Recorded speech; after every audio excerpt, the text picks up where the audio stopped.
विंध्यवासिनी के कृपा से देखी हो ओकर एक दिन बहुत बड़हन घर में बिया हो।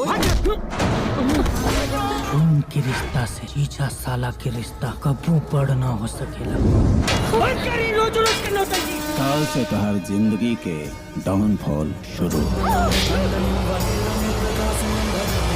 हेलो गाइस, नमस्कार। आप सब कैसे हो? आप सभी के बीच में एक बहुत ही जबरदस्त मूवी की एक बहुत ही बड़ी खबर लेके आऊँ दोस्तों। जिस मूवी की बड़ी खबर लेके आऊँ उस मूवी का नाम है जय मां विंध्यवासिनी। जय मां विंध्यवासिनी बहुत ही जबरदस्त एक पारिवारिक मूवी है दोस्तों। जी हाँ दोस्तों, आप सभी को बता दें इस मूवी में अमरीश सिंह, अंजना सिंह, गुंजन पंत बहुत ही जबरदस्त भूमिका निभाते हुए दिखाई दे रहे हैं दोस्तों। सभी को बता दें उन्हीं के साथ साथ प्रकाश जैस, जय नीलम, मनोज टाइगर और अन्य कलाकार बहुत ही जबरदस्त भूमिका निभाते हुए दिखाई दे रहे हैं दोस्तों। आप सभी को बता दे यह मूवी कब और कहां देखने को मिलने वाली दोस्तों। सभी को बता दे इससे पहले हमारे चैनल पर आप सभी नए हो तो हमारे वीडियो को कर देना लाइक और उन्हीं के साथ हमारे चैनल को कर देना सब्सक्राइब, क्योंकि आप सभी को इस मूवी का कंफर्म अपडेट मिलने वाला है दोस्तों।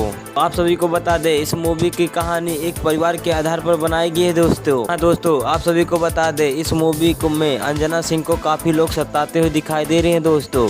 आप सभी को बता दे गुंजन पंत इस मूवी में अंजना सिंह की बहुत सहायता करते हुए दिखाई दे रही है दोस्तों, क्योंकि माता का रोल अदा कर रही है दोस्तों। तो आप सभी को बता दे इस मूवी का ट्रेलर बहुत ही जबरदस्त B4U चैनल पर धमाल मचा दिया दोस्तों। तो आप सभी को बता दे यह मूवी बहुत ही जल्द आप सभी के बीच में देखने को मिलने वाली है दोस्तों। आप सभी को बता दे इस मूवी के डायरेक्टर का नाम जो इस मूवी को डायरेक्ट किए दोस्तों। जी हाँ दोस्तों, इस मूवी के डायरेक्टर का नाम है विष्णु शंकर बेलू जी। विष्णु शंकर बेलू जी ने इस मूवी को डायरेक्ट किया दोस्तों। तो आप सभी को बता दे यह मूवी 1 अक्टूबर को आप सभी को वर्ल्ड टेलीविजन प्रीमियम में आप सभी को B4U चैनल पर देखने को मिलने वाली है दोस्तों। 1 अक्टूबर को इस मूवी को देखना ना भूलिएगा दोस्तों। तो 1 अक्टूबर को जरूर देखिएगा दोस्तों। धन्यवाद।